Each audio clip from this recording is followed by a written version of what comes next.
surgió este seminario como el resultado de toda una serie de charlas en el grupo de proteinólogos argentinos, latinoamericanos, charlando sobre todo acerca de AlphaFold y qué es lo que AlphaFold nos trae y no nos trae, o no nos trae, en cuanto a capacidades de mejorar nuestras predicciones de las proteínas, pero también en cuanto a capacidades de entender cómo funcionan las proteínas.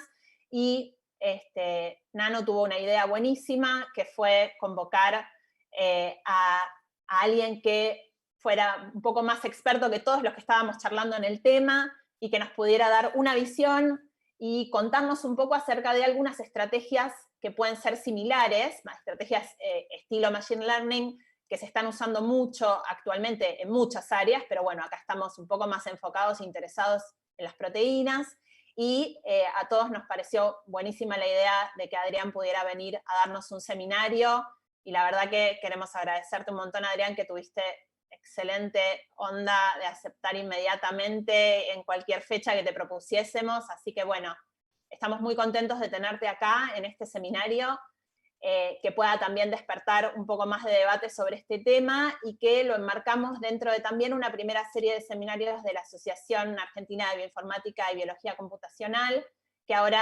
digamos, vamos a tratar de agregar a nuestros seminarios mensuales, que ya venimos teniendo desde el año pasado, toda otra serie de seminarios donde por ahí también podamos invitar a otras personas que puedan estar en Argentina o en el exterior a que nos hablen de temas interesantes como este. Así que te doy la bienvenida a este seminario, y lo dejo a Nano para que pueda hacer la presentación tuya. Espera que voy a permitir a Nano hablar. Puedo desmutearme solo. Muy bien. Bueno, me toca un poco comentar a Adrián, como decía Lucía, me tocó la tarea más fácil del mundo, que es convencer a Adrián de hablar de algo, sobre todo de las cosas que le interesan. Y debo decir que, bueno, lo de AlphaFold hizo mucho ruido, porque es un tema que a muchos nos interesa, pero los desarrollos que va a contar primero Adrián, que es lo que hizo él, la verdad es que tienen potencialmente un impacto incluso mayor, y son resultados igual de sorprendentes, que ahora nos va a contar algo, así que hay que darle bola, aunque no sea estrictamente digamos, de folding y las cosas que por ahí más nos llaman la atención.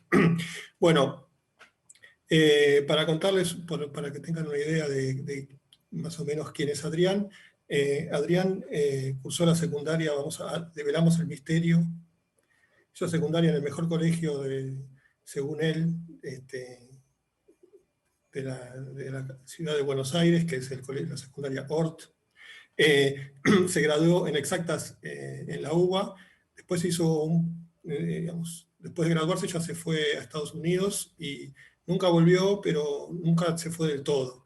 Hizo un posgrado en la Universidad de Illinois, Chicago, y un postdoc en Northwestern. Y digo nunca se fue porque siempre tuvo un ojo acá en Argentina, y siempre tuvo colaboraciones, y siempre trabajó con gente de acá, con un montón de grupos.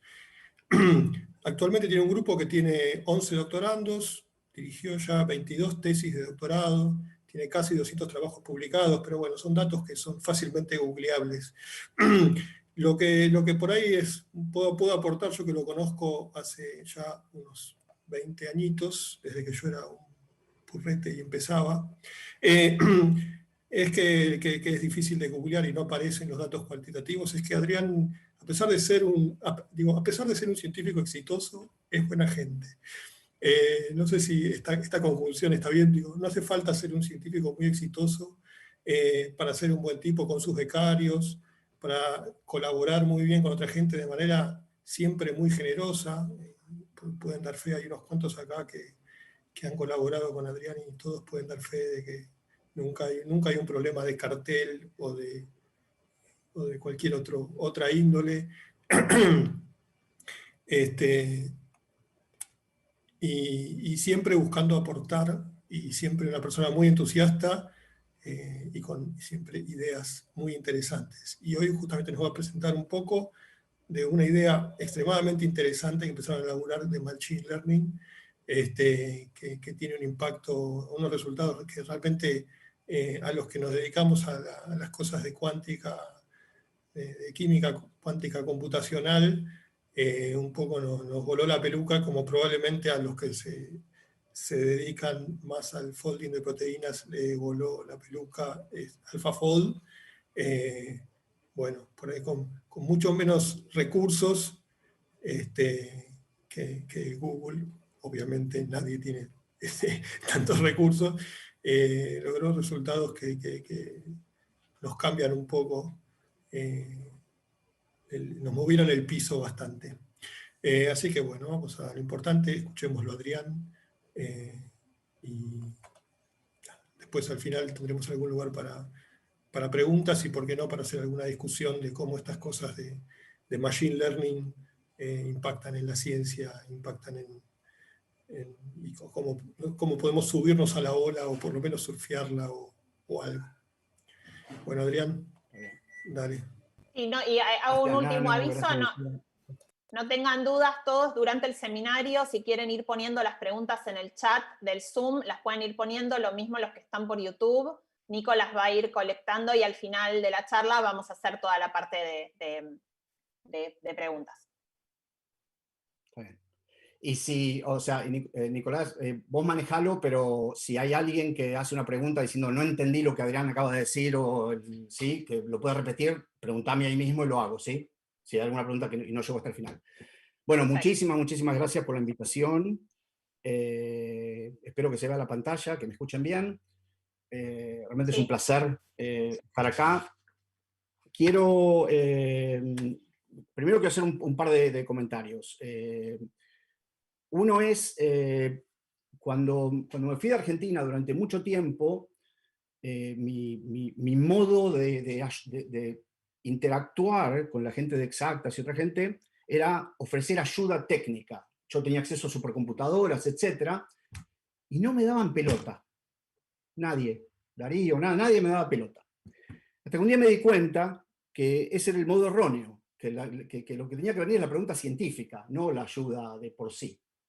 Y un día encontramos, o sea, yo fui a una charla, encontré algo divertido, me puse a charlar con Nano y de ahí disparó todo. De ahí, bueno, ha venido mucha gente a visitar porque la historia era hacer una colaboración intelectual, donde las cosas de dinero o de infraestructura vinieran secundarias a eso. Así que, bueno, una larga historia. Dos, tres cositas. Hay solo una persona más que sabe de esto, pero hay una persona en esta audiencia que me conoce desde que yo tengo más o menos 10 años.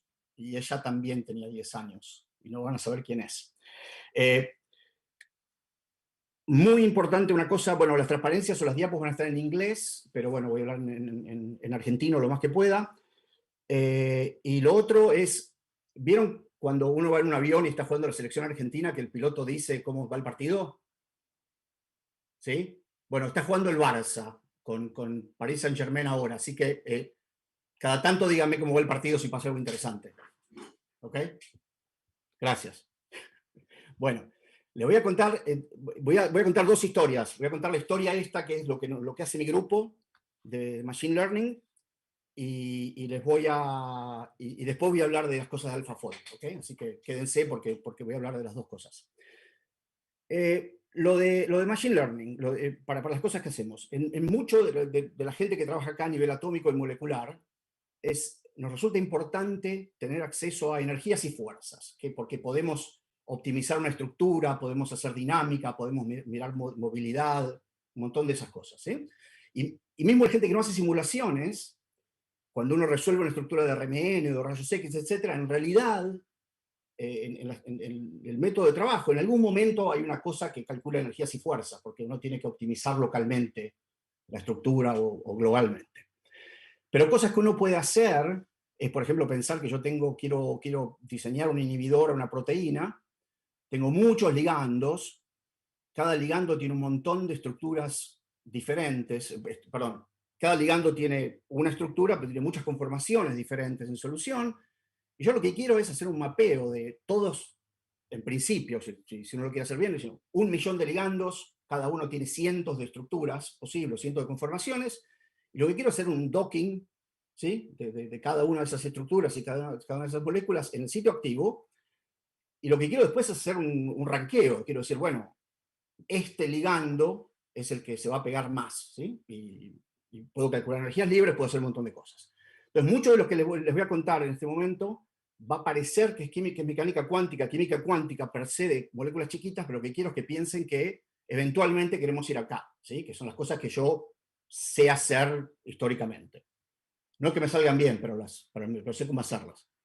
Bueno, esta historia empieza con este fulano Dirac, ¿no? Y Dirac lo que dijo en 1929, y esto es notable históricamente, que las leyes para desarrollar la teoría matemática de casi toda la física, pero toda la química. Es interesante la distinción, si lo piensan, que las ecuaciones las conocemos, ¿está bien? Y que el problema es que las ecuaciones son muy difíciles de resolver. Y ahora les muestro a qué se refería. La segunda parte es súper importante, lo que dice, bueno, miren, entonces lo que tenemos que hacer es hacer aproximaciones. Y tenemos que hacer aproximaciones a esa solución, en principio, perfecta, que nos expliquen qué está haciendo el sistema, pero sin perder todo el tiempo haciendo los cálculos. ¿Está bien? Desde 1929 estamos haciendo eso, ¿sí? Toda la química teórica computacional se refiere literalmente a esa frase. Bueno, hay un tipo, George Box, en 1978, que dijo que los modelos están todos equivocados, algunos son útiles. Y ese es el negocio, ¿no? Hacer aproximaciones a lo que estamos haciendo.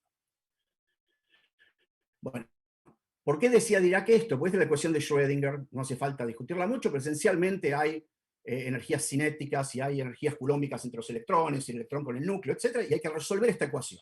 Si uno le entrega a un programa de computadora las coordenadas de los átomos, o sea, digo, esto es un carbono que está en X y Z, esto es un hidrógeno X y Z, en principio hay un algoritmo bien definido para que esto me devuelva el valor de la energía y las fuerzas, y con eso yo después puedo hacer dinámica molecular, Monte Carlo, minimizar una estructura, decidir si un ligando se pegó a la proteína bien o mal, ¿sí? Un montón de cosas como esas.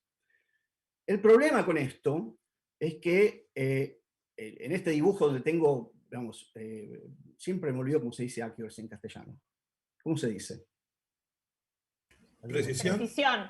No, precisión es otra cosa. Precisión es cuántos decimales le puedo poner. Accuracy es cuán cerca le pego a la realidad. Veracidad. Veracidad podría ser. Exactitud. Exactitud. Ahí está. Exactitud versus para un montón de métodos computacionales posibles, y abajo está el costo computacional. Y el problema es el siguiente, es que yo, en principio hay métodos, este es un método particular de mecánica cuántica, donde yo puedo tener un resultado esencialmente perfecto con respecto al experimento, pero un cálculo para una molécula chica dura un día en un sistema computacional grande. Puedo usar campos de fuerza, Amber, Charm, lo que fuera, eso estamos hablando de microsegundos, pero no es tan bueno como la mecánica cuántica. Y en el medio tengo otros métodos. Y el problema siempre ha sido este balance, esta diagonal, ¿no? Que si quiero tener resultados mejores, tengo que pagar el precio, ¿sí? Me va a costar más. Entonces, yo quiero una molécula chiquita una vez en fase gaseosa, puedo hacer un día. Quiero plegar una proteína, no voy a poder hacer el cálculo de acá arriba, ¿sí? Bueno. Entonces, lo que les voy a mostrar es que los métodos, ahora les muestro la familia de métodos que nosotros hemos desarrollado, pero en principio vamos a usar aprendizaje de máquinas, entre otras cosas, déjenme aclarar, yo odio profundamente la frase inteligencia artificial, porque yo sé lo que es un edulcorante artificial, es una cosa que es como el azúcar, pero no es el azúcar. Yo personalmente no sé qué es la inteligencia natural, ¿sí? No me queda claro y no creo que haya una definición. Entonces, pensar que tiene que ser artificial no me gusta. Me gusta mucho más aprendizaje de máquinas. Para mí es mucho más definido, más estricto. Bueno, esto, lo que vamos a querer hacer es, esencialmente, vamos a querer predecir los resultados de la mecánica cuántica, pero usando redes neuronales, usando aprendizaje de máquina. ¿Ok? La ventaja de eso es que si esto se puede hacer, en principio va a ser muy, muy rápido. Vamos a tener la respuesta correcta a velocidades muy, muy rápidas. Cuando empezamos con esto, yo estaba, esto tiene que ver con qué cosas se pueden usar en aprendizaje de máquinas, yo estaba convencido que esto no iba a funcionar. No había ninguna manera posible que esto funcionara. De hecho, yo escribí un pre-paper con mi estudiante diciendo, vamos a hacer esto, y la conclusión va a ser, esto no se puede hacer, esto no funciona, es imposible, nadie más trate. ¿Ok? Y obviamente empezó a funcionar y me cambió la vida. El motivo por el cual decía eso es que si uno piensa en un auto que se maneje solo, en Facebook reconociendo caras en fotos, es esencialmente algo que los humanos ya saben hacer, ¿sí? En principio. Nos lleva mucho tiempo, ¿sí? O sea, podemos reconocer la cara de mamá y papá o la voz de chiquitos, podemos aprender a manejar de a poco, ¿sí? Pero en principio son cosas que los humanos saben hacer. Calcular la energía de una molécula como benceno, hay que hacer las cuentas. Yo no le puedo dar la estructura a ningún humano posible y decirle, decime el número, ¿sí? Lo que sabemos, los químicos, es, por ejemplo, cosas estructurales, que un benceno y un tolueno son objetos más o menos parecidos, ¿sí? Son chatos, tienen orbitales pi, etc. Entonces podemos pensarlo, pero el valor de la energía no es algo que un humano sepa hacer, con lo cual nunca se me ocurrió que una red neuronal o que unas máquinas pudieran aprender estas cosas. Bueno, lo que yo les quiero mostrar es que un desarrollo de métodos, que se lo voy a explicar, se llama NANI, ahora les digo por qué, que calzan acá arriba. Básicamente lo que te estoy prometiendo son una caja negra de Machine Learning que uno le va a entregar la estructura, esto va a devolver la energía y la fuerza a un nivel alto de mecánica cuántica, o sea, debería ser casi indistinguible de la mecánica cuántica que yo usé, pero debería costar muy, muy, muy poquito. ¿Ok? Y cuando digo poquito, digo microsegundos. Y lo interesante, especialmente para los teóricos o los computacionales, es que piensen qué cosas harían con esto, ¿no? ¿Qué problema querían estudiar? Que el método que tenían no era tan bueno, ¿sí? Necesitaban un método cuántico mejor que el que estaban usando, pero ese método cuántico era muy caro. Entonces, este es el nicho al cual estamos apuntando. Bueno, dada la audiencia, me pareció interesante, digamos, ciertamente hay expertos acá en esta audiencia, explicar un poquitito qué es una red neuronal, porque es una cosa que quiero desmitificar. ¿Okay? Una red neuronal es un objeto que tiene lo siguiente, tiene una capa de entrada, ¿sí? Estos son los datos que uno le pone, por ejemplo, números escritos a mano, esto es un seismograma, esto es la bolsa en Wall Street, ¿sí? Tiene una capa de salida, que es, por ejemplo, si me tiene que decir si yo escribí el número 5, en principio yo quiero que esto me diga, sí, bueno, eso es un 5 y no es un 9. ¿Ok? En el medio tienen estas capas que se llaman capas escondidas, simplemente porque están entre la entrada y la salida y no me interesan mucho, o sea, el usuario nunca las ve, pero no es que sean invisibles. Cada una de esas capas tiene neuronas, ¿sí? Y el sistema funciona, de hecho, es muy, muy, muy sencillo. Cada una de estas conexiones, si ustedes se fijan, esta neurona está recibiendo información de todas las neuronas de la capa anterior. ¿Ven? O sea, cada una tiene rayitas que vienen de todas las de la capa anterior. Hay pesos ahí, parámetros, y el objetivo es fitear. Lo que vamos a hacer cuando uno dice entreno red neuronal es encontrar el valor de estos pesos que me dé el menor error contra experimentos o datos de entrenamiento o lo que fuera. Uno lo que hace es, esta neurona, lo que va a salir de esta neurona, que va a ir a todas las neuronas de la capa siguiente, es una combinación lineal sencilla, la suma de todas las neuronas, de todas las neuronas anteriores por pesos y unos biases, esto sube y baja los valores. W y B van a ser objetos de fiteo, esos son parámetros que voy a tener que entrenar. A esto si le aplico una función no lineal, puede ser una tangente hiperbólica, puede ser un zoológico de cosas posibles. Entonces de ahí sale un número. Entonces cada uno de estos, si se fijan, este señor de acá recibió datos de todos los anteriores, que recibió datos de todos los anteriores, que recibió todos los anteriores, y es todo profundamente no lineal. Entonces, lo que quiero que piensen es que cuando uno termina, cuando llega al final, lo que tiene es todas las variables de entrada, todas mezcladas, de alguna manera que la red decidió cómo mezclarlas. ¿Qué es el input layer? Por ejemplo, puede ser una foto, puede ser un cuadradito que tiene blanco y negro, que me dice que dónde escribí el número, ¿sí? Todo eso. Entonces lo que hago es así, yo empiezo con un montón de parámetros que no importa de dónde lo saqué, voy a calcular un error. Un error es simplemente el error promedio cuadrado entre la predicción de la red y lo que yo quiera fitear. Puede ser fitear qué número es o el sismograma, no importa. En nuestro caso va a ser la energía. La red va a predecir una energía, le voy a restar la energía cuántica, lo voy a hacer cuadrático, voy a sumar sobre todas las moléculas que tengo, ¿está bien? Y lo que quiero es minimizar este objeto C. Si este objeto C, este costo es 0, le pegué a todo. Está perfecto. Entrenar significa lo siguiente, es darle ejemplos, calcular esta función de costo y luego cambiar los parámetros de la red para que este costo disminuya.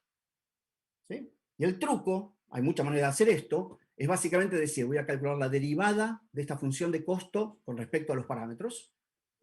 Si esta derivada es casi 0, significa que ese parámetro en particular lo puedo cambiar y no me va a mejorar nada. Si es un número grande, quiere decir que esa es una variable que me interesa cambiar. Entonces, voy a cambiar estos parámetros basado en esta derivada, que se puede escribir sin problema. Vuelvo para atrás, con estos nuevos parámetros que cambié, voy para adelante, ¿sí? Calculo de nuevo el costo, que debería haber bajado, y hago esto muchas veces con un training set muy diverso. Entonces, lo que estoy haciendo es básicamente un ajuste no lineal. Estoy encontrando un set de parámetros omega y b que me minimizan el error. ¿Sí? No hay magia, no hay nada. Es matemática muy pura, muy sencilla. Bueno.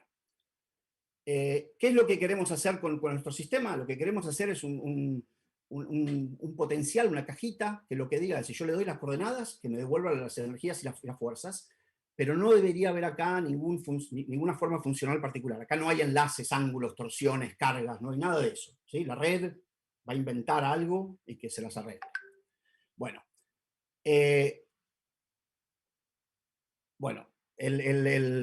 Ya muchos de estos han visto a esto, entonces no lo va a sorprender, pero estuvimos un día entero encontrando el nombre adecuado para hacer esto. Este es el nombre que encontramos, pero si siguen las siglas es porque somos fanáticos de Star Wars, entonces lo llamamos Anakin, ¿sí? Y la idea es que tenemos una red chiquitita, Annie, ¿sí? Que la vamos a entrenar, es un Padawan, la vamos a entrenar para que sea un Jedi de mecánica cuántica, ¿sí? Eventualmente crece y como ustedes ya saben, si uno sigue, perdió porque se hace Darth Vader que vuelve y mata al maestro, así que hay que saber dónde parar, ¿no?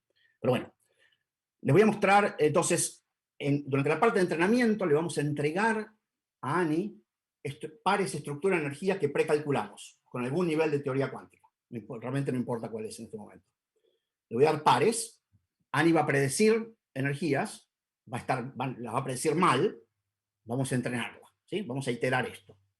Una vez que están entrenadas, tenemos esta red, que ya no la tocamos más, a la cual le vamos a entregar una estructura y nos va a devolver una energía y fuerzas. ¿Está bien?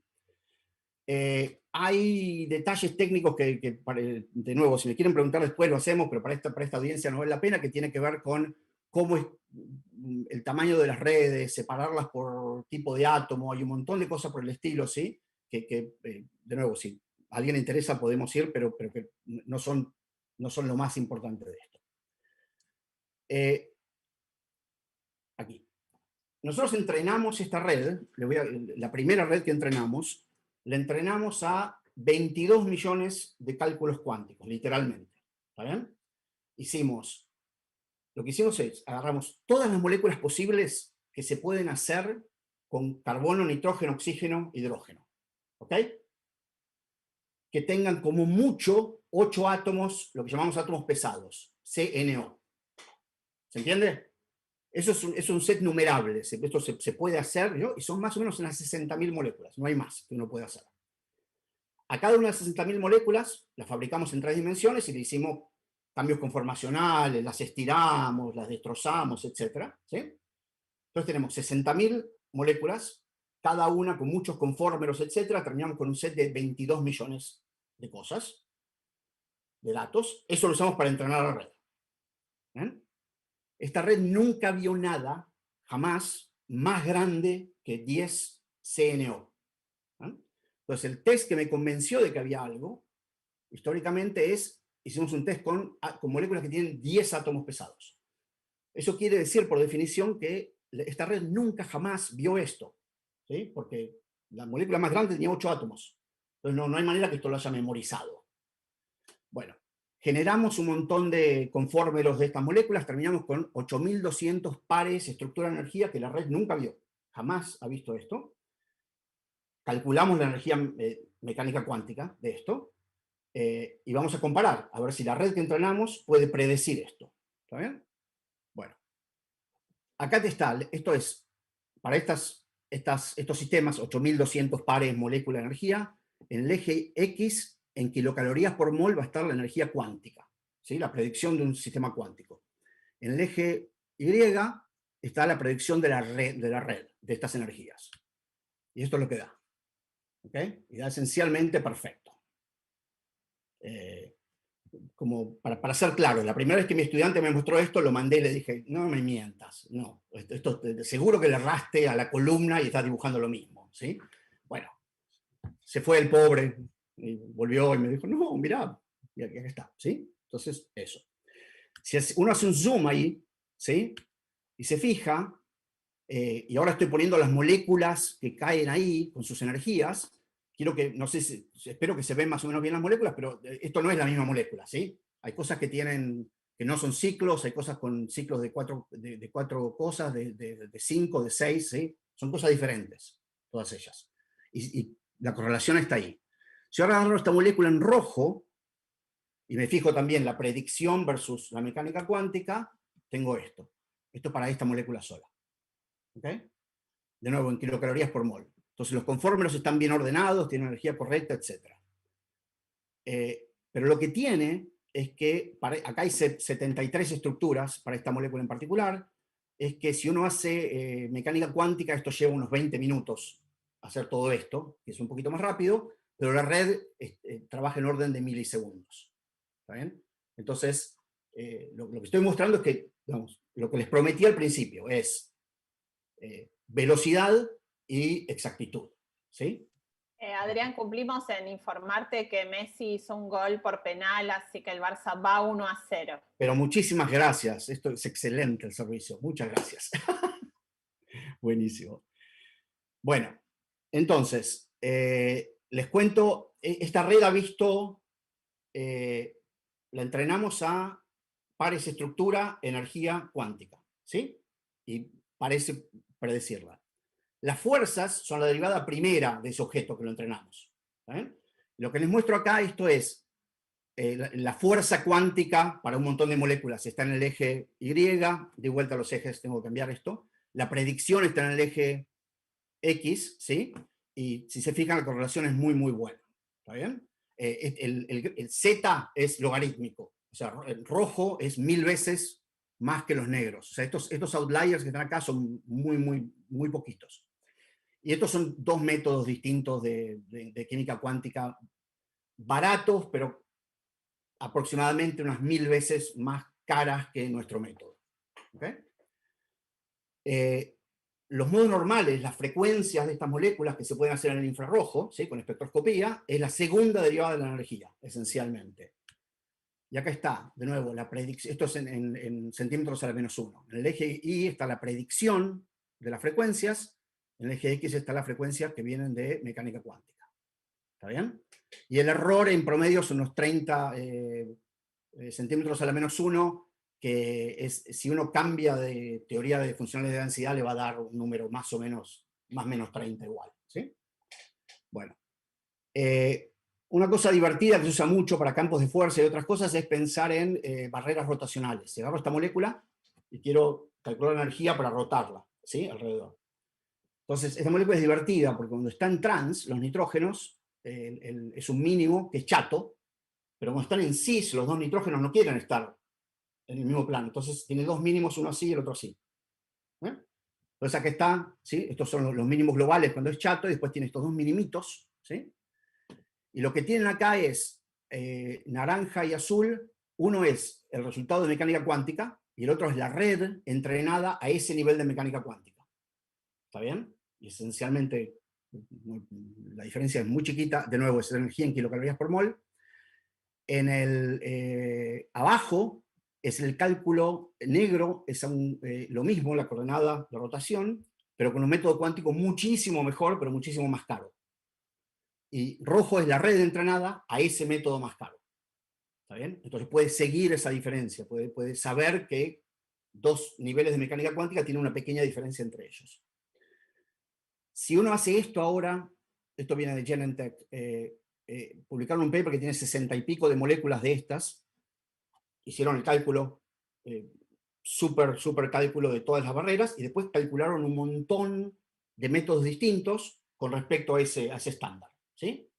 Entonces lo que uno tiene acá, bueno, estos son los perfiles que uno ve para otras moléculas.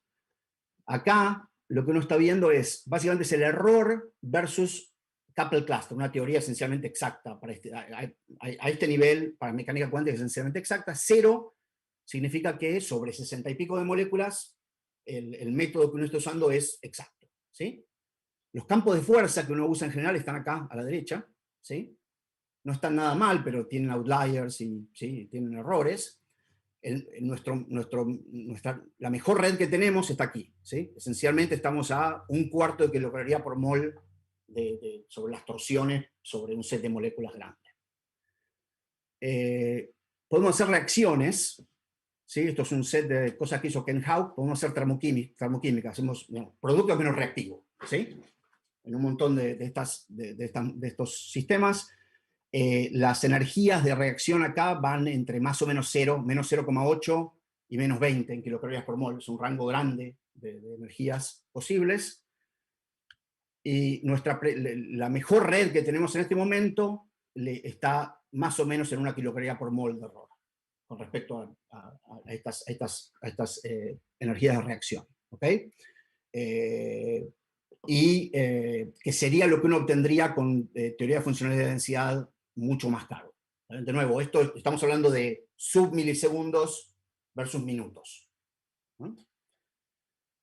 Una cosa que estoy haciendo ahora es interesante. Nosotros pusimos todo esto en GitHub, que lo use el que quiera, tiene tutoriales, tiene todo. Es una cosa muy divertida que está pasando, es que la gente lo usa, no nos avisa, y publican los resultados, o nos avisa antes de publicarlos y yo. Entonces, es interesante porque no, o sea, también les puedo estar mintiendo porque ustedes no saben que esto lo hicieron ellos, ¿no? Pero en principio les miento menos, porque si me creen que lo hizo otra persona, es mejor. Son un montón de reacciones, ¿sí? Electrocíclicas, sigmatropic, cicloadiciones. Esta es una compañía que, bueno, a ustedes les sigue Merck, ¿sí? Estamos trabajando un poquito con ellos ahora, y básicamente lo que hicieron fue las energías de reacción de todas estas cosas. Y de nuevo, nuestros métodos están 1 kilocaloría por mol con respecto, en este caso, al experimento, ¿sí? En milisegundos, y para el mismo nivel tienen que usar teoría de funcionalidad de densidad mucho más caro, ¿sí? Y acá están los tiempos abajo. Teoría de funcionalidad de densidad, el mejor nivel que ellos tienen es, esto es en minutos, es un par de horas, ¿sí? Y esto estamos hablando de 10 a lo menos 3 minutos, en los métodos nuestros. Esto es otro masto para hacer, esta reacción es interesante para hacer inhibidores covalentes, ¿no? Uno esencialmente agarra cisteínatos y aminoácidos, o cisteína, ¿sí? Y le pega, hace un ataque en general con un aldehído, y ahora el inhibidor se queda pegado, ¿sí? En el sitio activo. Y acá están las entalpías de reacción, los errores de la entalpía de reacción versus un buen nivel de teoría de mecánica cuántica, y nuestro método es del orden, el verde y el naranja, es esencialmente indistinguible estadísticamente de la teoría cuántica. Esto es divertido, esto a Nano le va a gustar, a Allen Adrakis también, y a Sebas. Esto es dinámica molecular, una caja de agua. Esto es trabajo de Steve Rick, de la Universidad de New Orleans. Tomó nuestros modelos, hizo una cajita de agua, hizo dinámica, y lo que ves, por ejemplo, el de acá arriba, está el experimento esta es la función radial de distribución. Es qué tan cerca están los átomos de oxígeno de otro oxígeno en promedio en agua. Y uno tiene la primera capa, la segunda capa, la tercera capa, y acá está en rojo la predicción de nuestro modelo, en rayitas, rayos X, y si uno hace mecánica cuántica, que es mucho, mucho más cara, está en azul y es, digamos, a la gente que se dedica a hacer agua, este error es demasiado grande, ¿está bien? Pero a los efectos de lo que estamos hablando es interesante. Y lo que tiene es, por ejemplo, el coeficiente de difusión cae con el experimento muy bien, el delta H de vaporización, ¿sí? Sin parametrizar nada para este sistema en particular. Esto me lo voy a saltear. Esto es una cosa interesante, una cosa que hemos hecho con Choncho Dera, es hay un set de ligandos de la compañía Schrödinger donde calcularon energía libre de binding, ¿sí? De muchos inhibidores a un set de proteínas. Y con campos de fuerza se puede calcular esa energía libre muy, pero muy bien en términos de precisión. O sea, uno puede converger esos resultados, ¿sí? Pero no están necesariamente bien respecto al experimento.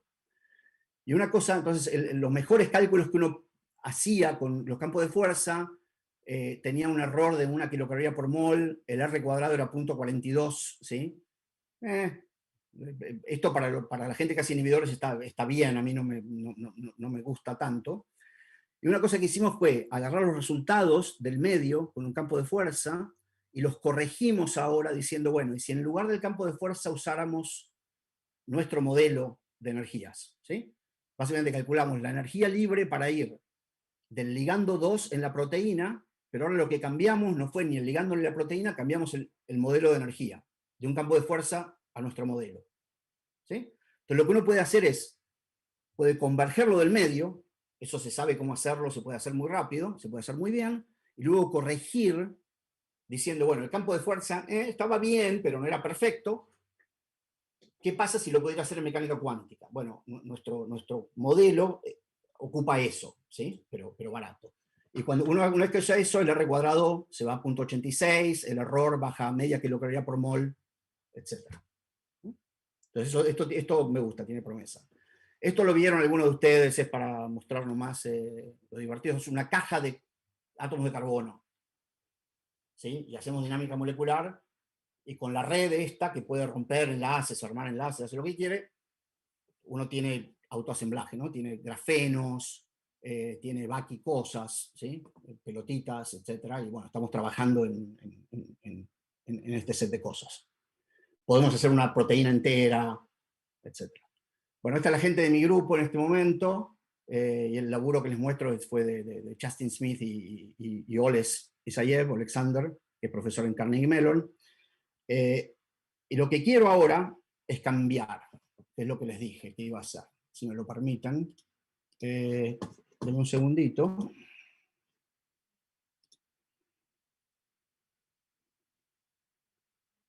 Quiero ver dónde está. Creo que le empataron al Barça, Adrián. Oh, no. No te desilusión. Está bien, está bien. Noticias son noticias. Ahí está. Bueno, y ahora sí quiero hablar un poquito de esta cosa de AlphaFold, que déjenme que me fije si está bien esto, sí, ahí. Ahí. O sea, ustedes no están viendo nada ahora, yo solo sé, pero en un segundo. Vamos a hacer un share. Listo. ¿Ahora lo ven? Sí, ¿Sí? muy bien. Perfecto. Bueno, para los que no... Les voy a dar un poco de contexto de esto de AlphaFold.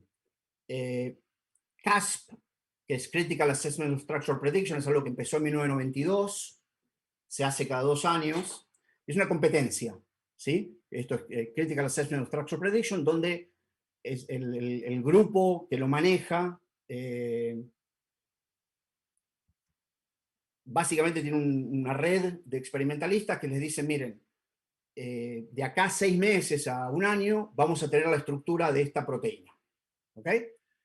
Entonces el arreglo es que esta gente dice, los organizadores dicen, bueno, ok, déjame que ponga la secuencia online, que la gente trate de predecir desde la secuencia, y después cuando, digamos, en la reunión de cada CASP, abrimos la cajita y comparamos, ¿sí? Y le mostramos el experimento, etc. Y esto es doble ciega, algunas cosas son doble ciegas, pero esencialmente los organizadores no saben la estructura hasta casi el final, ¿sí? Cuando realmente miran los datos. Los grupos que predicen están identificados en el sistema con un código, de tal manera que ninguno de los que chequea los datos, etcétera, diga, bueno, esta persona yo sé que es muy buena y que haya un bias de ese tipo, ¿sí?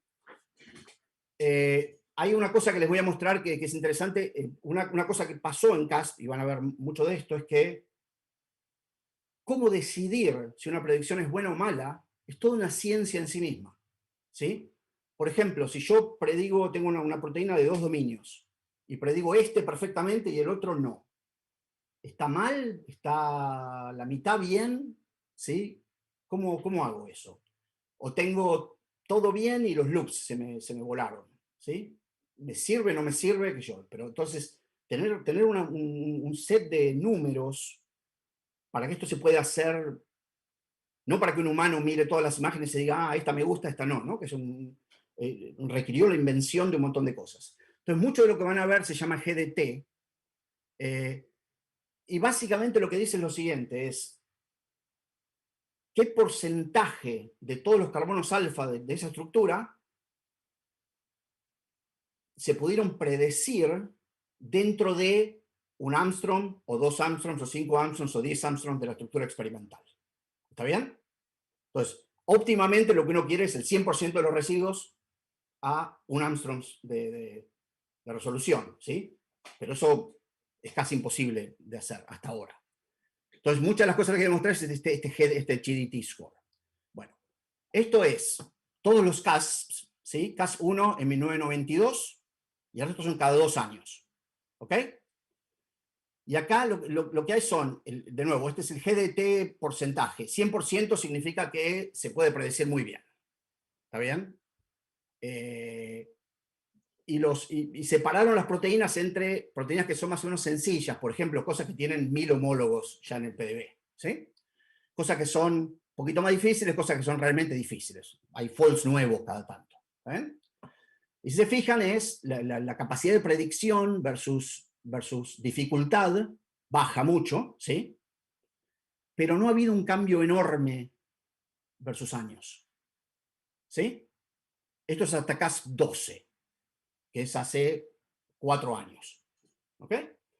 Si se fijan, acá a la derecha, es la precisión promedio de lo que llaman long contacts. Básicamente, contactos entre residuos en una proteína que están lejos en la secuencia. ¿Sí? Predecir el contacto en 2 cosas en una hélice alfa es fácil. Cosas que están lejos es más difícil, ahora les voy a mostrar un poquito más de eso. Bueno, y eso sí, si se fijan, el porcentaje ha estado mejorando de CAS 10 a 11 a 12, y algo pasó en 13 que lo hizo mucho mejor. ¿Está bien? Bueno. Aquí está, en el mismo dibujito, está CAS 13, que es un rojo es este rojo de acá, ¿sí? Y el de acá arriba es CAS 14. ¿Está bien? Este dibujo es impresionante. Esto, para targets difíciles, llevó 24 años. Este salto ocurrió en 2 años. Este salto fue el siguiente CASP. ¿Ok? Y esto es lo que, les voy a contar qué es lo que hizo esta gente que cambió, realmente cambió todo. ¿Sí? Estaba totalmente estancado y de repente, ¡pum!, salto grande. Otra cosa, esto lo llama free modeling. Básicamente estos son la precisión promedio de los modelos que predijeron. 100% sería perfecto. Estos son lo que se llama free modeling. Son cosas que son esencialmente que no tienen templates buenos en el PDB. ¿Está bien? Y de nuevo, la predicción, digamos, subió al principio, después quedó estancadísima y acá empezó a subir. ¿Está bien?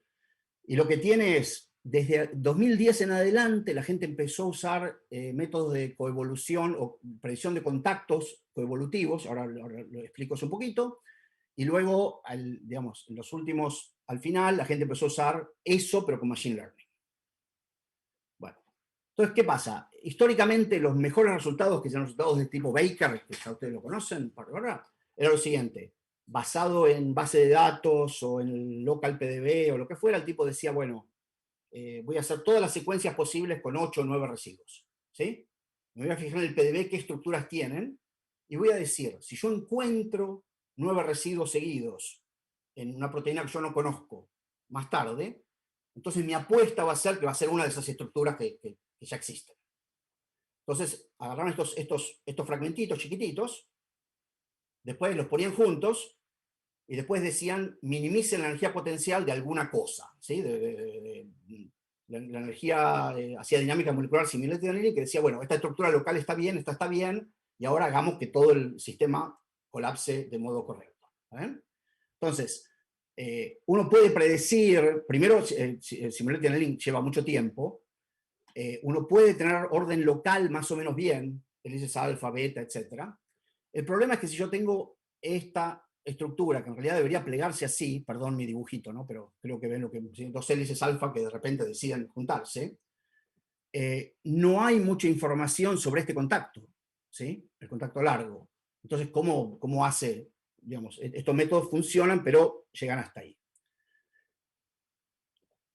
Lo siguiente que ocurrió es que uno puede hacer lo siguiente: uno puede ir al PDB entero y decir, hágame un histograma de todas las distancias alanina-alanina que haya visto cualquier persona, ¿sí? Uno no quiere agarrar el PDB entero porque, por ejemplo, si hay 5.000 estructuras de mioglobina, está contando los mismos datos 5.000 veces, ¿sí? Entonces hay que hacer un poquito más de curado de esto. Pero uno después agarra eso y hace menos el logaritmo de la probabilidad de encontrar una distancia y le da este objeto, ¿sí? Lo que dice, bueno, 2 alaninas les gusta estar a esta distancia, pero si no, les gusta estar a esta otra distancia, que probablemente sea I más 4 o algo así en una hélice, etc. ¿Sí? Entonces yo en principio, si tengo este potencial, esto es para todas las alaninas, todas las distancias alanina-alanina, y lo que tengo son, es una matriz de 20 por 20, ¿no? O sea, todos los pares posibles. En principio me provee información, me dice, bueno, una alanina, si tengo una alanina determinada y hay otra en la secuencia, en principio no puede estar en cualquier lugar. Probablemente esté o acá, donde están los mínimos, ¿sí? Eso ayuda un poco. Pero distancias largas, lo que tengo son muy pocos datos y es muy ruidoso, ¿sí? O sea, piensen en ahora la probabilidad de que haya una proteína suficientemente grande que tenga suficientes alaninas para que yo pueda hacer esto. Pero esto funciona bien. El cambio grande empezó cuando la gente empezó a usar Multiple Sequence Alignment. ¿Está bien? Y donde la gente, digamos, el momento donde se cruzó la historia, donde uno puede tener billones de secuencias de ADN, pero muy pocas estructuras, ¿sí? Comparado con el número de secuencias, la cantidad de estructuras que tenemos es 0, efectivamente, ¿sí? Entonces, la idea, y hay gente en la Argentina que trabaja en esto, es decir, bueno, tengo la estructura, voy a hacer un Multiple Sequence Alignment con la base de datos de ADN, y la primera suposición que hicieron es lo siguiente: si yo tengo 2 aminoácidos que están lejos en secuencia, ¿sí? Lo de abajo es el ADN, ¿sí? Es la secuencia, tengo estos 2 aminoácidos. Si yo me doy cuenta que estos señores mutan al mismo tiempo más que una cierta cantidad basal, eso en principio me podría decir que estos 2 residuos están en contacto en la proteína, ¿sí? Supongamos que no están en contacto, esa es la manera más fácil, que estos residuos no están en contacto con la proteína real. Entonces, la mutación de este sitio y la mutación de este sitio deberían ser independientes, ¿sí? Bueno, pueden hacer lo que quieran, hay un número que se puede calcular, que se puede medir.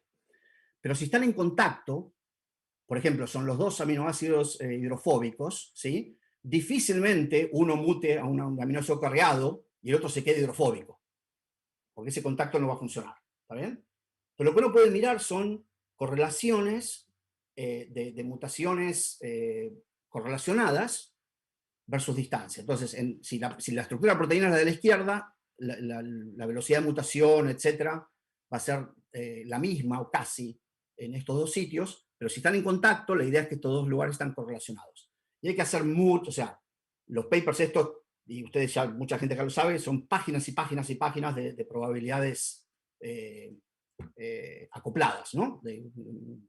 Porque no es vamos, hay que racionalizar esto muy correctamente. Bueno, ¿qué es lo que hizo la gente de DeepMind? Y la estructura, este es el paper que publicaron después de Cas13, y ahora les voy a mostrar los resultados que obtuvieron, ¿sí?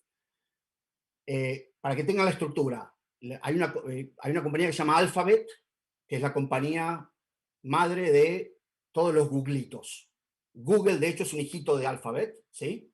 Y hay un montón como esas. DeepMind es una compañía basada en Londres, que es uno de los hijitos de Alphabet. ¿Saben? Que lo compraron esencialmente hecho y ahora es parte de Alphabet. Esta es la gente que hizo, bueno, AlphaFold 1 y AlphaFold 2, pero son también la gente que hizo AlphaGo, que es la red neuronal que le ganó las partidas de Go al mejor jugador de Go del mundo. ¿Saben? Bueno, para que tengan una idea, y esto es interesante, cuando hicieron el assessment, o sea, de mirar los datos de las predicciones, hay un paper precioso de Luciano Abriata, uno de ustedes, uno de nosotros, ¿sí? Creo que a Luciano lo conocen unos cuantos ahí, con Mateo del Peraro en EPFL, y acá está el PDF, después se los puedo mandar si quieren, pero está el PDF de la presentación, del assessment de 13, y después está el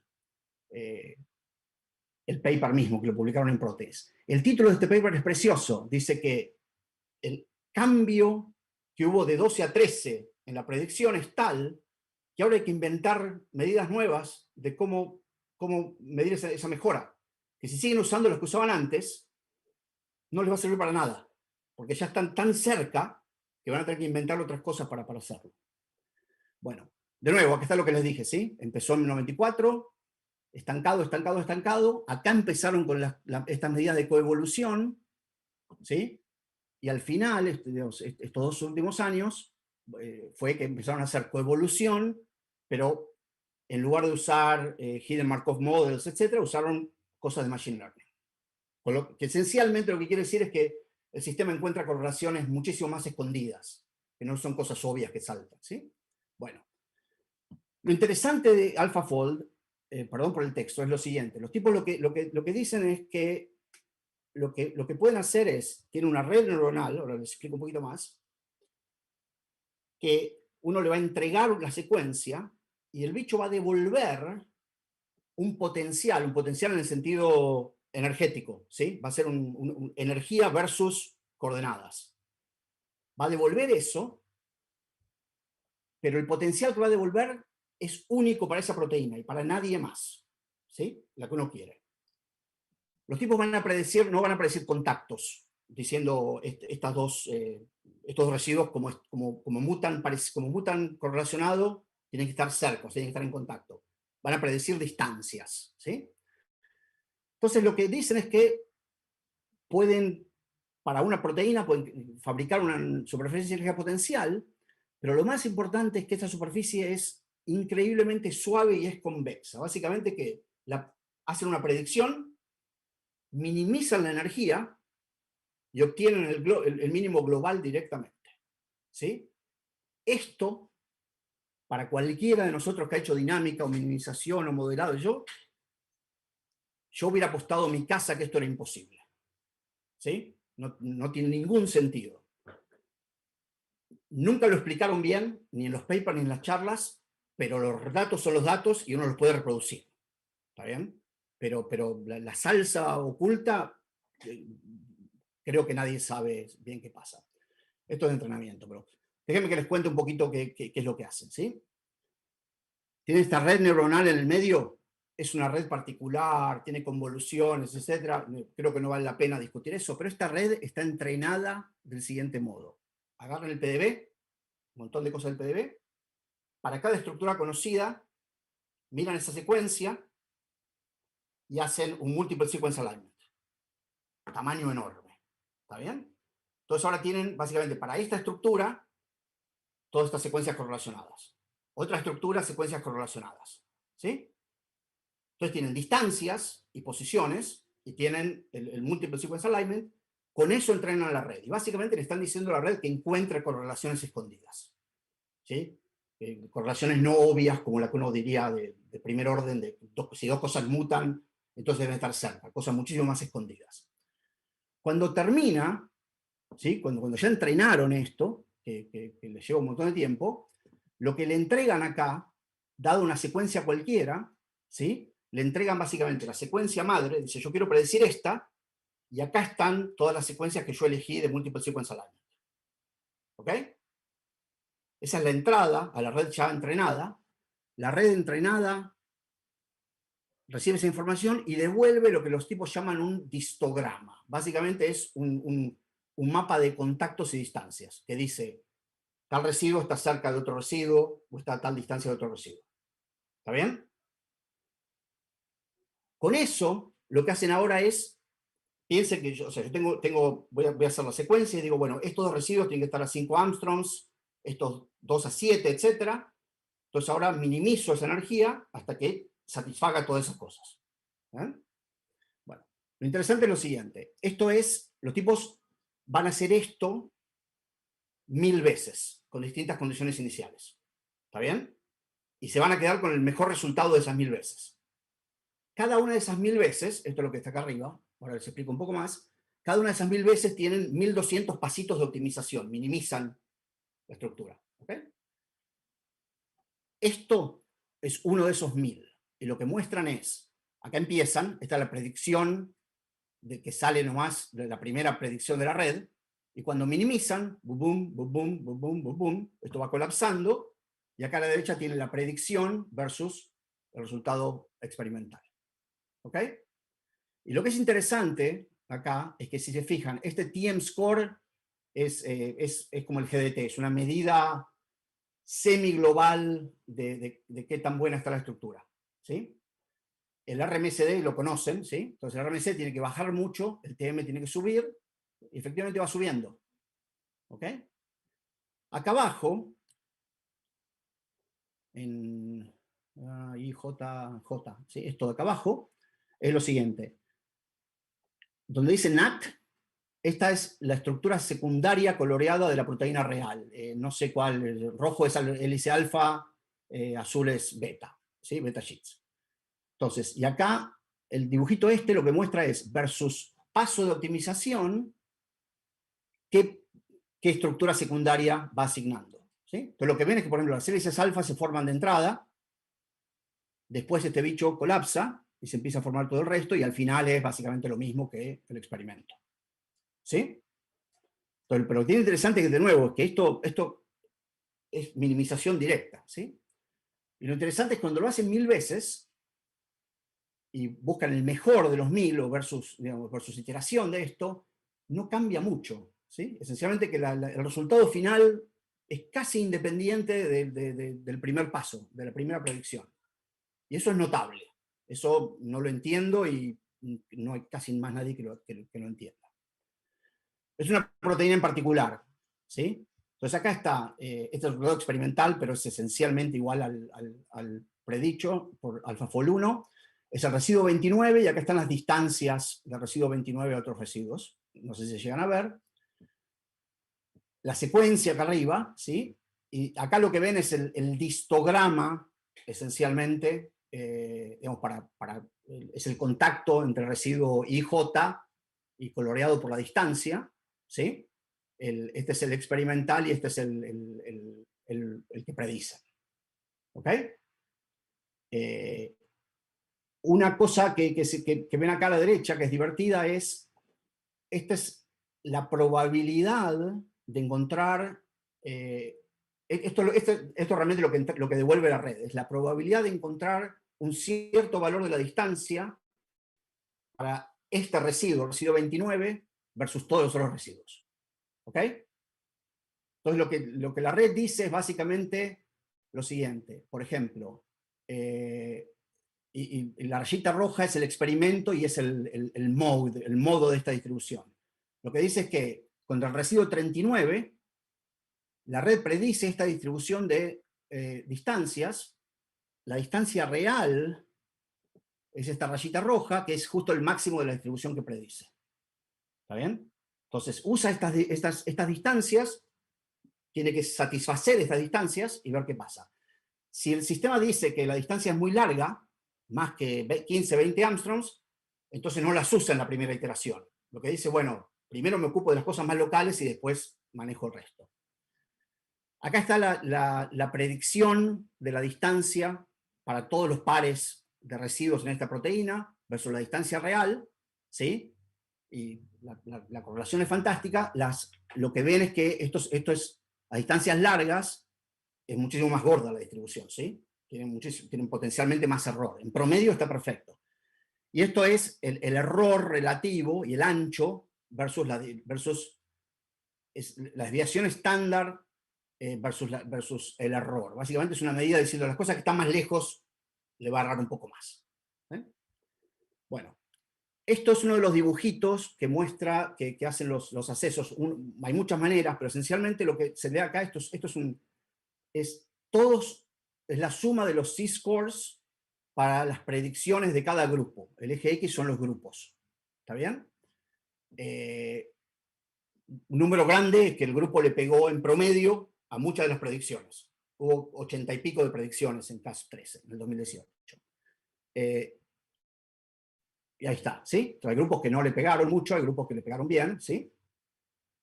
Este número históricamente estaba entre 30 y 40, eran las mejores predicciones. Bueno, entonces en Cas13, esto de la izquierda es AlphaFold. O sea, están muy por encima del resto. Para Cas13, publicaron un paper, está todo en web, los datos, la red, los tutoriales, todo. Uno puede reproducir lo que hicieron, uno lo puede usar para sus propias moléculas, está todo ahí. Cas14, que es AlphaFold 2, es el mismo dibujo. Y acá está AlphaFold 2. ¿Sí? Y el resto se quedó estancado, básicamente. ¿Sí? Y acá está el salto grande. O sea, esto es Baker, el segundo y el tercero. ¿Sí? Es un salto infernal. Bueno, para que les dé una idea, acá hay dos predicciones que hicieron. Estos dibujos son muy divertidos. Cas tiene muchos dibujos que son difíciles de mirar, pero lo que ven acá son todas las predicciones de todos los grupos. ¿Ok? Esto es, si yo digo qué porcentaje de los carbonos alfa de los residuos cae dentro de 1 Armstrong del experimento, o 2 Armstrong del experimento, o 5, o 10. ¿Sí? Uno lo que quiere es una cosa totalmente chata y que suba. Uno quiere que el 100% de los residuos esté a menos de 1 Armstrong. ¿Está bien? Los naranjitas son todos los grupos que participaron. Esto de acá abajo son 5 predicciones de AlphaFold 2. ¿Está bien? Básicamente los tipos tienen casi el 100% de los residuos a 2 Armstrongs. ¿No? Esto es de hecho, es raro que esta gente le haya errado tanto porque estos son hélices alfa, ¿no? O sea, como es tan difícil. Les muestro otro. Este es un fold mixto, es complicado, ¿sí? De nuevo, la misma historia. Esto es AlphaFold 2. ¿Está bien? Bueno. Ahora les cuento las malas noticias y las buenas noticias. Las buenas noticias. Parece ser indistinguible de los experimentos. ¿Sí? Cualquier medición que la gente ha hecho está bien. Hay un ejemplo que dan, si ven las cosas de la prensa, este tipo Henning Tiddow, que creo que tiene un par de papers con Gonzalo Prat-Gay, pero yo no lo conozco, estaban tratando de resolver la estructura de la reductasa del FOXB por un montón de tiempo y no podían. Tenían cristales, tenían difracción y no podían resolverlo. ¿Sí? Probaban. La gente de AlphaFold 2 los contactó, les dijo, dame la secuencia. Acá tenés un modelo de la estructura, esta es la predicción mía. Usaron ese modelo de la estructura de predicción como template para resolver la estructura de rayos X y en una mañana lo hicieron. La predicción era tan buena que pudieron fitear el resto inmediatamente. ¿Está bien? Las malas noticias. Trataron de agarrar AlphaFold 1, lo que les mostré antes con la red y las distancias y todo eso, y no de hacerlo mejor y que funcione, y no pudieron. ¿sí? O sea, funcionaba muy bien, pero no pudieron hacerlo mejor. Entonces lo tiraron a la basura y empezaron de nuevo. Y acá es donde se pone interesante. Cambiaron la arquitectura de la red neuronal, los datos son básicamente los mismos, pero ahora en lugar de predecir estructura, distancias, y después hacer secuencia a distancias, y después hacían la minimización de distancias a estructura, ¿sí? Eso es lo que no pudieron mejorar. Ahora tienen una red que va directamente de secuencia a estructura.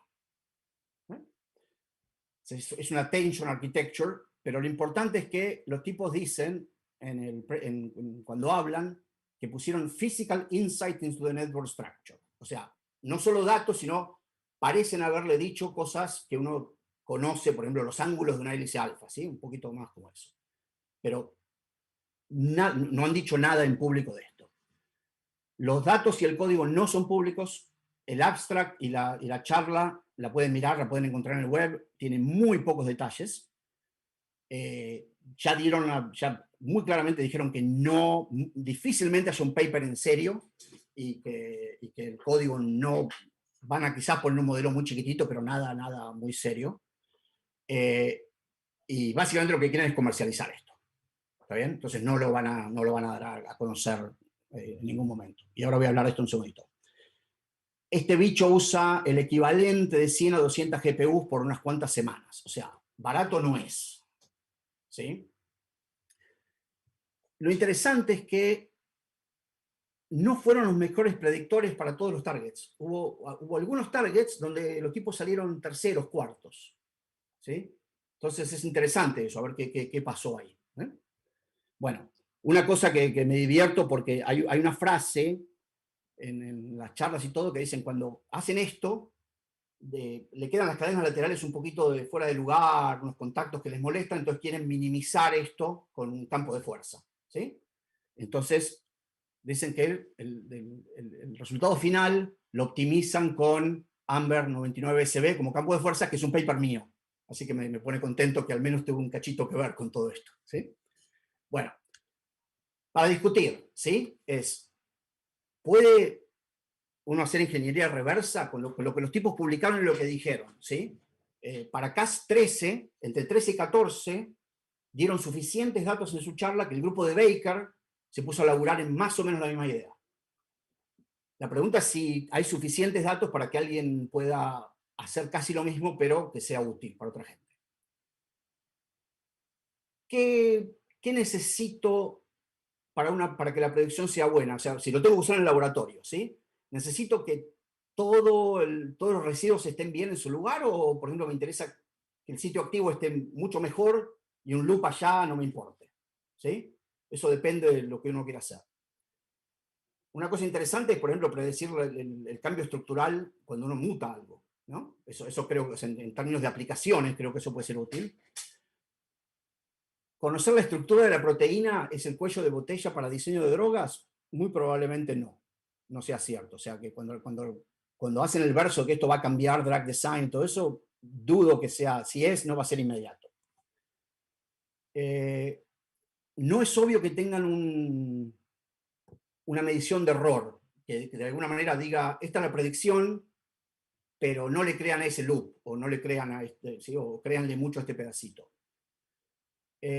Una cosa interesante es que si los tipos pueden predecir un modelo razonable, tanto para cryo-IM como RMN, y si pueden ahora asignar shifts de RMN, después con los datos reales de RMN de los shifts, uno puede resolver la estructura quizás mucho más rápido. Entonces usar esto como template. Seguro que lo siguiente que van a tratar de hacer es entrenar redes para hacer docking, scoring y diseño de drogas. ¿Sí? No hay ninguna duda que una vez que le funciona esto van a tratar de atacar eso. Y lo otro que a mí me interesaría para el futuro es pensar en cambios conformacionales, dinámica, movilidad de la proteína, ¿sí? ¿Qué pasa si está en la membrana? Cosas por el estilo. Creo que, digamos, una vez que se resuelve este problema de alguna manera, que es lo siguiente. ¿Está? Bueno, y perdón por el tiempo, pero bueno, con eso ya está. Les di una charla de lo que hacemos nosotros en el grupo y después de una visión muy particular de AlphaFold y AlphaFold 2 para el futuro. ¿Sí? y tuve que estudiar los papers bastante estas 2 semanas, lo cual estuvo buenísimo. Sí. Preguntas de acá o de YouTube o lo que fuera. Bueno, sí, ahí está. Muchas gracias, Adrián. No sé si se me escucha porque yo empecé a tener muy mala señal. Bueno, muchas gracias por la charla. ¿Se escucha? Sí. Yo quería, desmutear a Gonza. ¿Querés hacer tu pregunta directamente? Acá hubo una pregunta muy interesante de Gonza acerca de Gonza Parra, ¿cuál puede llegar a ser? Dale, a ver, te dejo a vos ahí nomás que la hagas. Bueno, ya que para las dudas acá está bien la cámara. Gracias por la charla mía. Primero te voy a decir que tu primera charla la escuché cuando arranqué el doctorado a los meses, que habías ido de vacaciones exactas. Yo hice el doctorado con Diego Ferreiro y ahora no puedo creer, la verdad, una inspiración. Gracias por tu charla. Estaba pensando en... Comentaste que el AlphaFold genera estos campos energéticos que son proteína específico. Sí. ¿Te parece que si los pudiésemos obtener, ¿no? Si, digamos, te dan la estructura, pero también te dan el campo, ¿podríamos utilizar este campo energético para estudiar folding de una forma más precisa? ¿O te parece que este proceso de minimización al cual usan para llegar a la estructura no tiene nada que ver con el energy landscape de la proteína que están prediciendo? Es una pregunta excelente. No sé, no está diseñado para eso, entonces sería empujarlo mucho y habría que compararlo mucho con experimentos, pero tiene este asunto del funnel, que es tentador, ¿no? El hecho que las proteínas plieguen con el embudo y que esto esencialmente pliegue naturalmente, ¿no? Cuando uno minimiza energía va para abajo y no se queda parado, no se queda frustrada en el lenguaje, ¿sí? No sé. Y no me queda claro que cada vez que los tipos minimicen vayan por el mismo camino, ¿sí? O sea, parece indicar que las cosas que vi, que no hay mucho, no pusieron mucho ahí afuera, es que lo primero que hacen es estructura local, es como las teorías viejas de los foldones, ¿no? Que uno primero hace muchas helicitas alfa y después hace el assembly, ¿sí? En lugar de que sea una cosa mucho más global. Pero no sé, pero es interesante lo que está diciendo. ¿Sí? Gracias. Sería, por ejemplo, una cosa interesante que es decir, si agarro el campo para una proteína y luego experimentalmente diseño un mutante que no pliegue, ¿sí? Pero que sea parecido. Si ahora le aplico el mismo potencial a ese mutante, ¿qué hace? ¿Sí? ¿No lo va a plegar o lo va a plegar igual que el wild type? Que es lo único que sabe, no sé. Gracias. Bueno, muchas gracias, Adrián. Acá hay otra pregunta de Sebas Fernández Alberti. Sebas, ¿querés desmutearte y preguntarla vos? Bueno, me cagué escribiendo al pedo. La leo si querés. No, está bien. No, Adrián, básicamente mi pregunta es,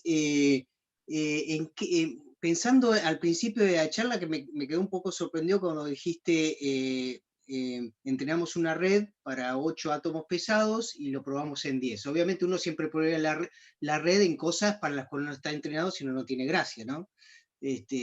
Pero eso me hace pensar si hay una sistemática, un sistemático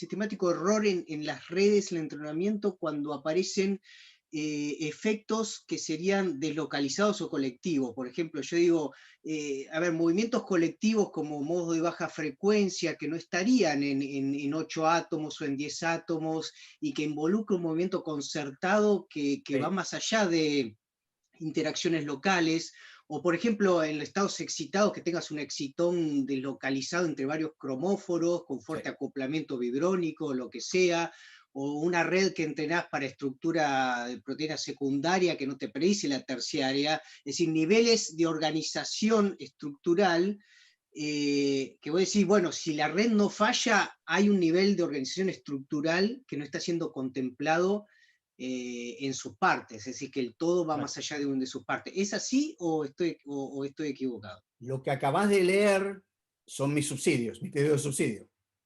Es cómo estudiar esas cosas. Es cómo extender esto para que pueda hacer esas cosas, ¿sí? Por ejemplo... Es decir, que no las hace ahora. Si las hace sería un milagro, ¿sí? Ajá, está bien. Pero por ejemplo, a ver, cosas sencillas. Lo que te dije de los 8 átomos, nosotros ahora ya estamos 3 generaciones después de eso. Lo hice simplemente para mostrar el primer resultado. Podemos hacer dímeros, trímeros, podemos hacer cosas más grandes, ¿sí? Pero por ejemplo, poliacetileno radical libre, que está deslocalizado sobre 100 angstroms, ¿sí? Ninguna de estas cosas lo va a poder hacer en ningún momento cercano. En particular me interesa muy poco eso, ¿sí?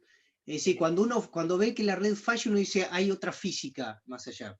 Hay algo, sí, podemos hablar después qué quiere decir que la red falle, pero esencialmente lo que me dice es, tenemos un método por el cual nosotros le entregamos un sistema a la red ahora, y la red nos devuelve una predicción y una bandera verde o roja.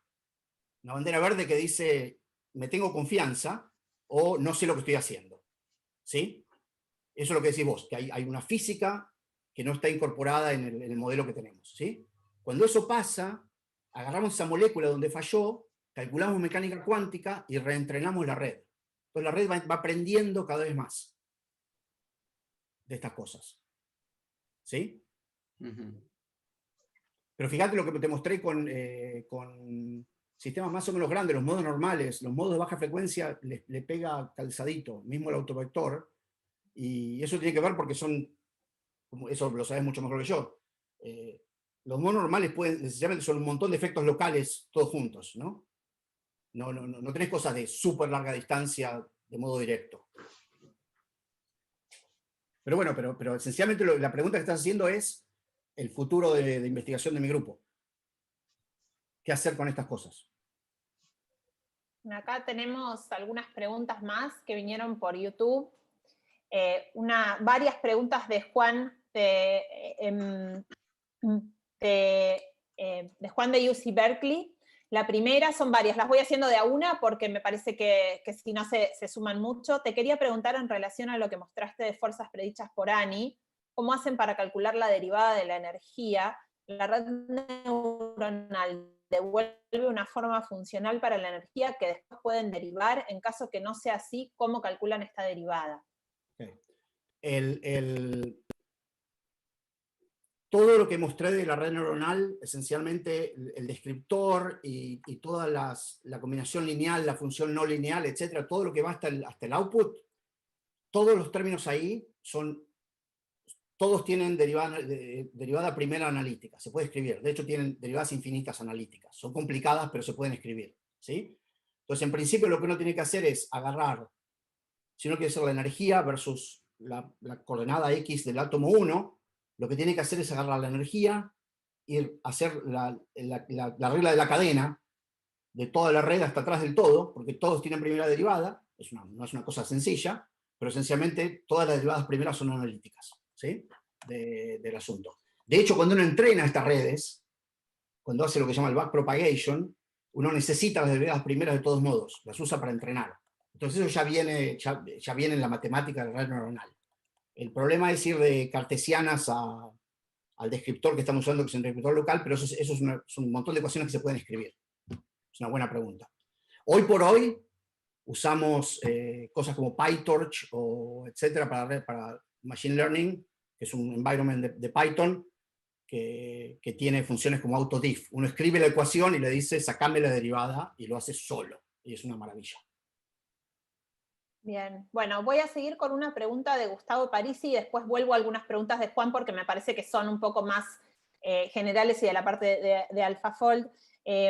Bueno, acá Gustavo pregunta, ¿el método ANI se puede usar para predecir conformaciones de tripéptidos, tetrapéptidos, etcétera, o son muy grandes?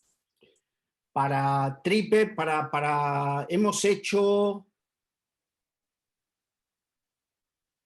hemos chequeado hasta decapéptidos, que es el límite de donde uno puede hacer la mecánica cuántica razonablemente bien y barata en el sentido de días. Entonces tengo algo con lo cual agarrarme, ¿sí? Y sí, podemos ver las diferencias entre un decapéptido, entre la hélice alfa y el principio de una beta sheet, ¿sí? los conformes de Chignolin, el péptido este chiquitito que da vuelta por ahí, de 10-12 aminoácidos, estos calzan esencialmente lo que tenemos indistinguible del cálculo de cuántica. Bueno, acá algunas preguntas más de Juan, que creo que algunas se habían comentado antes de la charla también, pero una de las preguntas es ¿qué tan lejos crees que estamos de que algoritmos como AlphaFold puedan predecir la estructura de sistemas proteicos más difíciles, como complejos grandes con varias subunidades, y qué saltos técnicos crees que serían necesarios para lograr eso? Mirá, yo no lo mostré, pero si buscan la charla de AlphaFold 2, los tipos han logrado predecir multímeros, donde de alguna manera, y de nuevo, no explican nada para AlphaFold 2, ¿no? Pero básicamente lo que dicen es que tienen una manera de que la red se dé cuenta si un contacto es intra-monómero o es inter con el otro monómero. Y entonces los pesan diferentes. Y han logrado hacer trímeros y tetrámeros, lo cual es realmente increíble. No sé, yo creo que si le ponen más física de entrada, por ejemplo, digamos, cosas que ya sabemos, que no todos los pares FIPC en un Ramachandran plot son iguales, ¿sí? Hay ángulos que no vale la pena muestrear. Que cosas así, al menos va a mejorar la velocidad, no sé si la precisión, ¿sí? O la exactitud. El efecto de, como todos sabemos, en moléculas de solvente que estén dentro del sitio activo y que sean importantes estructuralmente, o algún metal, o cosas de membrana, yo creo que esas son las cosas que todavía no han mostrado que la pueden hacer bien. Y agrego acá una curiosidad mía, como este método está dependiendo mucho de la información de entrada, que es la secuencia y el alineamiento que se obtiene a partir de esa secuencia de esa proteína novedosa, ¿cuánto se discutió en CAS o cuánto discuten los autores de cuánto depende esta capacidad predictiva en la calidad de información evolutiva que uno tiene? Porque depende qué proteínas hubo para predecir este año. Totalmente. Si uno no tiene esa información evolutiva para arrancar, es un problema. El asunto es que hay muchas secuencias, pero muchas, ¿no? Mismo para cosas para las cuales no hay ninguna estructura dando vuelta por el estilo. En el primer paper hablan un poquito de eso, pero básicamente no lo hacen del modo biológico, lo hacen más como ciencia de datos. Lo que dicen es, si borro el 20% de mi multiple sequence alignment, ¿sí? ¿En cuánto se me pudre el resultado? ¿Me explico? Pero no lo ven, no hay nada que diga cómo cambia la predicción en cuanto, basado en cuántos datos haya para ese sistema en particular. Claro. O por lo menos no lo vi. Bueno, la última pregunta de Juan es que hubo mucho debate al respecto de qué problema resolvió AlphaFold, si el Structure Prediction Problem o el Protein Folding Problem, y quería saber qué diferencia esencial ves vos entre estos problemas y tu opinión al respecto de las limitaciones. Excelente. Los tipos resolvieron el problema que CASP, el problema por el cual CASP se hizo y se diseñó, que es, ¿puede usted predecir una estructura basada en la secuencia? ¿Sí? Listo. Hay gente a la cual llama eso el Protein Folding Problem. Si uno habla más con los físico-químicos o los biofísicos, el problema Protein Folding es ¿cómo? ¿Sí? Es más, para mí es mucho más interesante es por qué ciertas proteínas plegan y otras no, son parecidas, ¿sí? En secuencia. Entonces, se vendió como que resolvieron el primer Protein Folding. Lo que resolvieron es el problema de Structure Prediction. No lo resolvieron. Siempre hay espacio, ¿no? Pero pegaron un pedazo de salto. El problema de estructura de predicción de estructura basado en la secuencia, que fue la pregunta que CASP, o sea, si CASP hubiera tenido un premio, se lo hubieran dado y decimos no hacemos más CASP, ¿sí? Porque resolvieron ese problema. Lo que estamos acá, creo, ¿no?, desde el punto de vista más científico, yo creo que hay problemas mucho más interesantes, que es cómo, o por ejemplo, no sé cuántas veces pensaron ustedes el equivalente de la paradoja de Levinthal, que es, dada una proteína, cuántas estructuras posibles hay y cómo hace el sistema para elegir esa. ¿Sí? Eso es lo que los físico-químicos, los biofísicos llamaríamos el protein folding problem. Para mí, todavía mucho más interesante es, dado el espacio de secuencias para 100 aminoácidos, la cantidad de objetos que pliegan es 0. Casi ninguna secuencia pliega. ¿Sí? El número de secuencias que pliegan en realidad es increíblemente pequeño. ¿Por qué? ¿Sí? La respuesta es sencillamente evolución, ¿no? La evolución trató todas, y bueno, las que sobreviven son las que pliegan, porque si no, no sirven para nada. Dejemos de lado los IDPs, ¿no? Los intrinsic disorder por el momento, toda una historia distinta. Pero, ¿por qué ciertas secuencias son mejores que otras para plegar o no? Eso, desde el punto de vista biofísico, para mí es más interesante como pregunta.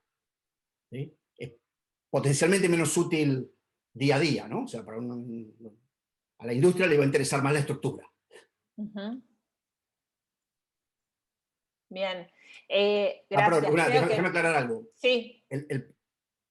Yo jugaba este partido de joven, ¿sí? Yo jugaba en el campo de protein folding y me fui. Y me fui porque me levanté una mañana y literalmente me pregunté y dije, no entiendo cuál es la pregunta más, ¿sí? No, estoy contestando una pregunta que no me queda claro cuál es. Y lo quiero decir, si es para decir la estructura, Baker o alguien de ellos lo va a resolver. ¿Sí? Sabe mucho más de eso que yo. Si es preguntarse cómo pliegan las proteínas, me autoconvencí de que no necesariamente había principios globales, salvo de la grasita va adentro y las cosas polares van afuera, y es una cosa global, ¿sí? Que cada familia de proteínas iba a tener una respuesta un poco diferente a ese asunto. Entonces ahí es donde me fui del campo. Sí. Lucía, perdón. Bien.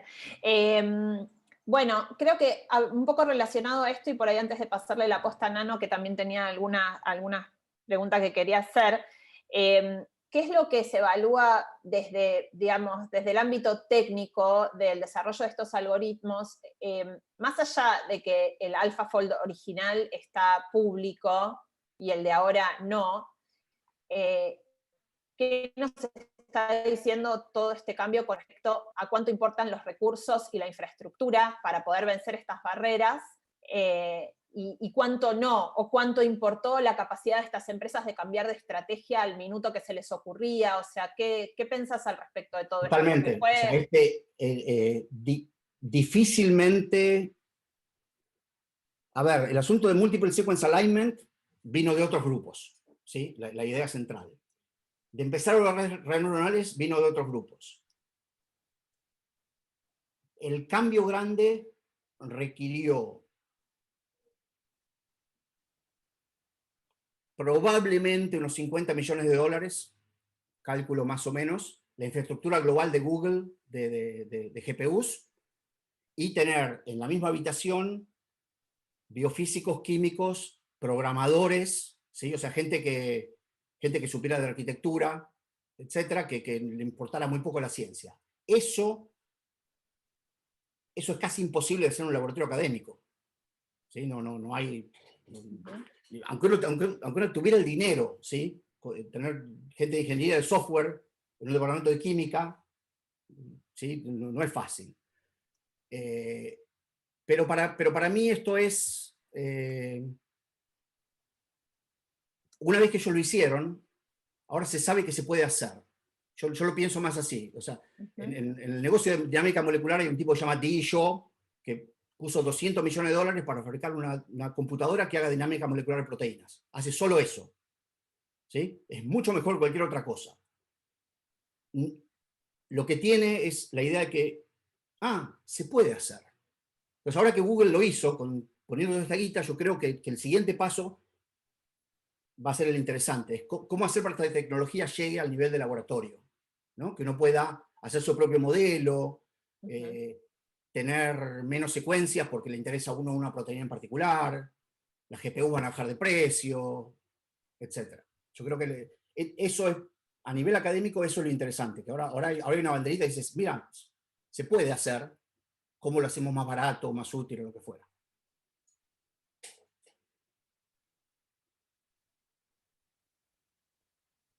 Lucía se quedó trabada, ahí está, ahí volvió. Sí, yo quedé trabada.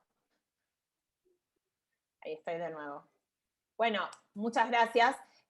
Acá voy a leer algunas felicitaciones también antes de pasarle a Nano, de muchas personas que están escuchando por los distintos medios, Gustavo París, Steffi Manchini. No se escucha. Se está cortando. Y paso a Nano, que también tenía algún... Sí, yo, bueno, ¿Escuchó? sí, agarro yo la batuta porque Lucía no se te está escuchando. Sí, en realidad yo la pregunta que tenía era esa, ¿no? Era ¿cómo ves vos la entrada a esto, digamos, ahora que ya plantaron la bandera? Pero bueno, ya la contestaste. ¿Cómo ves esto ahora, digamos, todos los otros grupos, me imagino del CAS, todas las otras barritas, deben estar agarrando los papeles y viendo cómo meter Machine Learning para poder seguir, porque evidentemente están agarrando todo lo que venía, todos los que estaban empezando la tesis en Folding, están ahora cambiando su plan de tesis a velocidad, Totalmente. me imagino yo, porque cambió el paradigma, digamos. Pero bueno, eso ya lo respondiste. Y incluso el tema de los recursos, porque este modelo que usa Google es extremadamente costoso, al parecer, pero el que usás vos es un costo más intermedio, ¿no? Entiendo yo. Por más que tenés 22 millones de cálculos cuánticos de 8 Cuando uno habla del átomos, modelo hay que tener cuidado, ¿no? Uno es el costo de entrenar, claro. que para nosotros fue alto, pero para Google es muchísimo, muchísimo más alto. Pero después el costo del uso, ¿no? O sea, si los modelos nuestros son baratos, lo que uso yo. Claro, para El usar. modelo de Google requiere 20, para tu proteína particular, si requiere 20 GPUs y 2 semanas, entonces no es muy útil. ¿Sí? Ok. Bueno, y después una pregunta chiquita, te la hago, que tiene que ver con el ANI más bien. No sé, ¿no barajaron la idea de hacer tipo campo de fuerza en vez de entrenar por átomo y entrenar, por ejemplo, se me ocurrió sobre todo con el tema del agua, ¿no? Que el agua es tan importante, ¿por qué no hacer algo especial para el agua, que son solo 3 átomos, 9 coordenadas? Se puede. Tenemos una red entrenada solo a clusters de agua, que da espectacular para agua líquida, pero no se puede usar para ninguna otra cosa. Entonces me resulta menos útil. ¿Sí? Hay toda una familia de gente que hace cosas como nosotros, pero lo hace para un sistema. Quiero hacer esta reacción o estos péptidos, ¿no? En particular. Yo vengo de la parte de campo de fuerza, yo quiero hacer una cosa más general. No... Claro, pero por ahí, en vez de entrenar por átomos, yo sí entrenar por aminoácidos, como un campo de fuerza. Entrenar sí. que la entrada, en vez de sumar las energías de átomos, sumás energías de aminoácidos, y vos lo que predecís son cachos de energía, pero de pedazos más grandes de la... Es hacer esto, pero coarse grain, básicamente. Eso es lo que está diciendo. ¿Sí? Claro, sí, pero con todas las coordenadas de los átomos, digo, usar... Sí, la coordenada, pero que sí. Sí. Eso es de la familia de las cosas que se nos ocurrió, pero que no lo tengo en ninguna lista muy prioritaria. De todos, ok. Son las listas de cosas donde viene Nano y me dice, y le digo, Nano, laburemos en esto, espectacular. ¿Sí? Está bien. Pero no, ¿sí? La gente en mi grupo ya tiene sus cositas, pero sí. Ok. ¿Y este tipo de métodos, Adrián, para dinámica en proteínas, también es complejo el escalado, los que desarrolla el ANI, o es escalable? Es recontra escalable. En principio, si uno escribe bien el código, escala mejor que dinámica molecular porque solo necesitas primeros vecinos. O sea, el radio que necesitas es chiquito, pero no tenemos escritos los programas. Lo que tenemos es una versión alfa de ANI con Amber, donde uno puede saltearse el campo de fuerza y decir use ANI para todo. Y funciona, anda, ¿verdad? Está muy mal escrito computacionalmente, con lo cual es caro. Pero se puede hacer. Sí. Porque por ahí uno no tiene el nivel de estándares que uno tiene con el desarrollo del método que vos mostraste de compuestos, pero uno puede usar RMD o alguna técnica de alto rendimiento para cotejar los resultados y ver cómo le va, ¿no? Sí, exacto. Una cosa parecida a la dinámica que a alguna gente le va a interesar acá, estamos colaborando con un subgrupo de la gente que hizo Phoenix, que es uno de los programas para refinar estructuras de rayos X, ¿sí? Y como ustedes como saben, cuando uno tiene el diagrama de difracción, ¿no? O sea, tiene los puntos de difracción de rayos X, en general, a menos que sea muy alta resolución, uno le agrega un pedacito de un campo de fuerza, básicamente que le dice, mire, dos carbono alfa y carbono beta tienen que estar a esta distancia, ¿sí? ¿Me explico?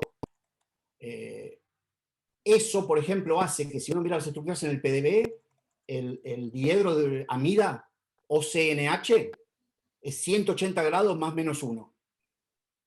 ¿Sí? Eso no puede ser cierto. Eso es imposible. Cualquier cálculo energético real de cualquier cosa te dice que eso se puede mover más o menos 20 grados por 1 kilocaloría por mol. Están rígidos porque los campos de fuerza los hacen rígidos. Entonces estamos colaborando con esta gente para refinar estructuras de rayos X usando ANI, en lugar de usar un campo de fuerza. Y se ven estas cosas. Las argininas no son planas. Son planas en promedio. Pero hacen así. Tranquilamente, ningún problema. Entonces pueden hacer puentes de hidrógeno en cosas que te parecería que no podrían. Buenísimo. Bueno, Adrián, muchísimas gracias. Creo que estamos con todas las preguntas. Acá hay más agradecimientos de Ariseida, de Cris Marino y de Caria Lleva, y bueno, por supuesto, de todos los que tratamos de organizar un poco esta charla. Estuvo bárbara, estoy segura que vamos a seguir hablando del tema en los distintos canales que nos comunicamos. Y como dije al principio, si me necesitan, si quieren preguntas, si quieren charlar, encuentren mi email y le preguntan a alguien o le preguntan a Google y contáctenme y listo, ¿sí? Buenísimo. Y bueno, en algún momento nos encontraremos en persona. Sí, cuando se pueda. Bueno, sí, desde la asociación, bueno, también los queremos invitar desde la 2D2C a seguirnos en redes. Ahora vamos a intentar seguir con nuestros cronogramas de charlas como la que dio Adrián, vamos a tratar de ir teniendo también mensualmente, y el primer miércoles de cada mes a las 11, durante todo el año, las charlas de la asociación de distintos investigadores, tanto argentinos, usualmente en Argentina o en el exterior, o también a veces también no argentinos, pero personas que pertenecen a la asociación nos van contando del trabajo que hacen en distintas áreas, que no es solamente de proteínas, ¿no? En este caso, bueno, nos convocó este tema. Así que, bueno, muchas gracias de nuevo, Adrián, por estar, y a todos por participar, y nos estamos encontrando prontito en algún otro espacio virtual. Eso. Gracias a todos.